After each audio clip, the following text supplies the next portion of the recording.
when everybody is talking about their university's history and in the age, then we are an infant, because Tallinn University was created in this current configuration in 2005. So not such a long history. At the same time, of course, we are standing on shoulders of the institutions that we were created based on, and we have the longest tradition of history, longest history of teacher training in Estonia, stemming back for 100 years. And I'm showing this to you to maybe highlight a little bit of where our proposals and comments come from. We are really strong in humanities and pedagogy in Tallinn University. So this is also the look that we take at the deep tech innovation in the Europe. And I want to show you this slide here. This is the slide showing the share of students in Estonia and how the share of students has changed between 2012 and 2020.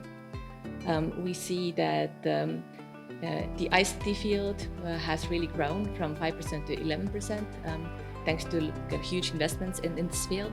So we have been able to grow the number of students there. At the same time, the engineering and manufacturing has declined. And luckily, the natural science has remained the same. So basically, we are talking about a pool of students that we share between different fields. Growth in one field might mean decline in another field, which is something that we really should take into account when we talk about deep tech innovation and the future in Europe. There's good news. When we look at PISA shows that the interest of students to have a career in science-related field has actually grown in recent history.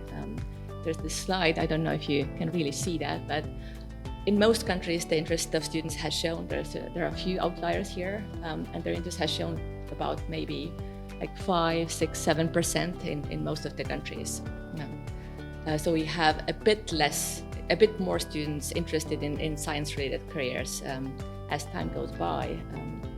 So this was the good news, but I also bring bad news. In Estonia, we are told that if we take, for example, the ICT field, the labor need is going up by 77% in the next 10 years, which means the competition for the students, for the same set of students is growing more and more in the next years.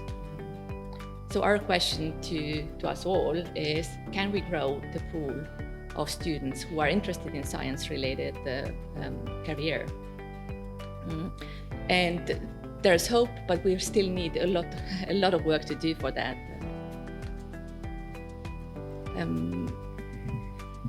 I was one of us who attended how was it called?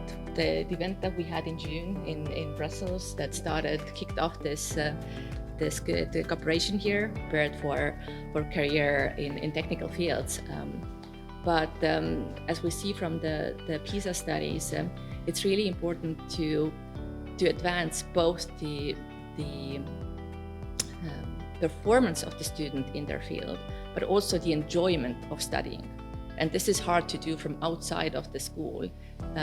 So in order for the student to consider a career in science or science-related fields, we need to invest in how they are taught in their daily life in the school. And of course, this is also something that we are already working on. And I want to highlight some of the difficulties that we have, which also bring out the need to look at the deep tech innovation field as an ecosystem. Because in Estonia, it's easier to get research and development funding for, let's say, technology, ICT, all of those fields. While at the same time, the pedagogy, which needs to develop in order for us to grow the pool of students, is in the same pool as all of other social sciences, where there's less funding available And of course, funding is based on competition, which means that in the last fields, like in Estonia, there are 2 universities who are investing in teacher training. And both of those universities have really the capacity for research and development has actually diminished or decreased because of a lack of funding in this field. And I think this really proves that we need to take a comprehensive look. Just forcing or sending investments in very directly deep tech related fields might mean that we overlook some other very important aspects that really determine the future of deep tech in Europe in general. So this is our proposal.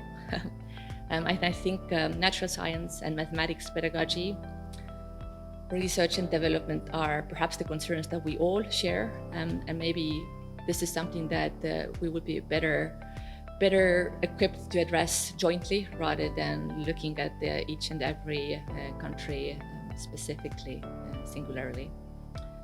So I hope in the future all of our labs are filled with students and they come from the high schools already interested in science-related careers. So let's work for that. Thank you.